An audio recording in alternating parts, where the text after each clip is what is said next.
est-ce qu'il faut dans chaque équipe avoir sur coup franc, sur corner, 1, 2 ou 3 combinaisons que tout le monde connaît, un peu comme au rugby finalement. Et déjà 1 ou 2 tireurs que tout le monde connaît. Bah, que l'équipe connaît.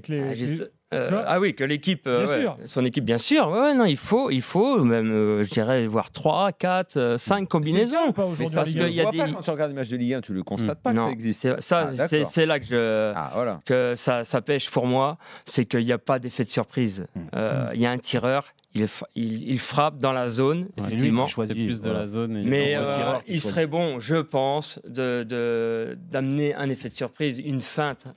Avec Angers, on travaillait beaucoup ces coups de pied arrêtés avec un gaucher, un droitier. On peut le faire avec 2 droitiers, avec 2 gauchers, peu importe, mais il y a beaucoup de feintes à mettre en place pour surprendre l'adversaire, justement, pour le faire bouger, pour surprendre l'adversaire, surprendre le gardien. Mais pourquoi c'est pas fait alors Oui, bien sûr. Pourquoi c'est pas fait Ça parce que c'est pas encore entré dans le. Moi, je vais te dire pourquoi, parce que t'oses peut-être pas le dire, parce que plein d'entraîneurs déjà. Et je l'ai connu. Alors moi, ils sont flemmards. J'ai arrêté il y a 4 ans, 4-5 ans. Mais j'ai connu ça tout au long de ma carrière. Il y en a très peu déjà qui consacrent beaucoup de temps au coup de pied arrêté. Souvent, tu les fais en fin on a eu un sélectionneur qui disait que ça servait à rien. Ouais, la preuve. Rappelle-toi du but de Mexès, le coup de l'escabeau là. On lui a demandé mais vous les travaillez les coups de pied arrêtés? Il a dit non. De toute façon, c'est sûr que tu peux pas créer des fausses pistes, des combinaisons si tu ne travailles pas un minimum. D'accord.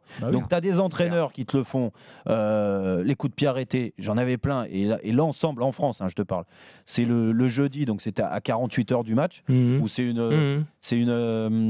Mais en fait, moi, ça me dérangeait de le travailler jeudi. Je vais te dire pourquoi. Parce que jeudi, c'est une période où à 48 heures du match, tu récupères en général. Donc, si tu fais un footing, tu fais un tennis-ballon. Et quand tu travailles les coups de pied arrêtés dans ces conditions-là, tu n'es pas concentré. Tu le fais à 50%.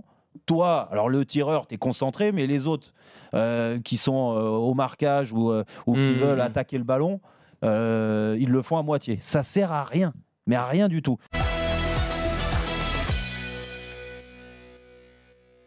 Par exemple, quand tu es aujourd'hui supporter de l'AS Monaco, en ce moment, c'est pas la folie, mais tu as connu des grandes époques comme celle de Jérôme. Voilà, c'est pas je pense, des situations qui ont vocation à durer 10 ans. Il faut laisser passer l'orage et attendre. Il est bien certain que de toute façon, tu peux pas renoncer à ton club, mais ça peut,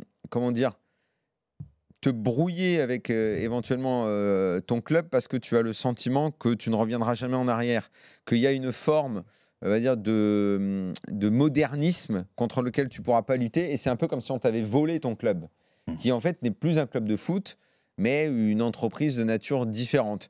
Et j'ai envie d'entendre maintenant ce que vont dire les supporters, dont évidemment je comprendrai l'attachement éternel, ça évidemment, j'espère bien d'ailleurs. Mais il y a une phrase de Pini Zahavi qui est très cynique, qui correspond au personnage, qui correspond à ce foot que je pense qu'on n'aime pas trop, tous, les amoureux, les romantiques, et dans l'after on est beaucoup, même ceux qui nous écoutent. Pini Zahavi, il dit « Les fans se foutent bien de savoir qui détient le club, tout ce qu'ils veulent, c'est que leur équipe gagne. » Et il dit ça en rigolant, l'air de dire « Arrêtez de m'emmerder avec ce genre d'histoire-là, quoi. Les agents, les machins, tout ça. » Mais attends, là-dessus, il a raison. Oui, mais la façon dont il le dit, voilà, c'est ça. Déjà, la façon dont il le dit, c'est pas tout ce qu'ils veulent, c'est que l'équipe marche. On est bien compris, c'est que l'équipe marche. Mais si demain Monaco est champion, gagne la Ligue des Champions avec son propriétaire russe qui est là pour faire de l'argent, c'est un petit peu Lille qui va faire deuxième cette année, mais avec derrière une sorte de brouillard sur ce qui peut se passer.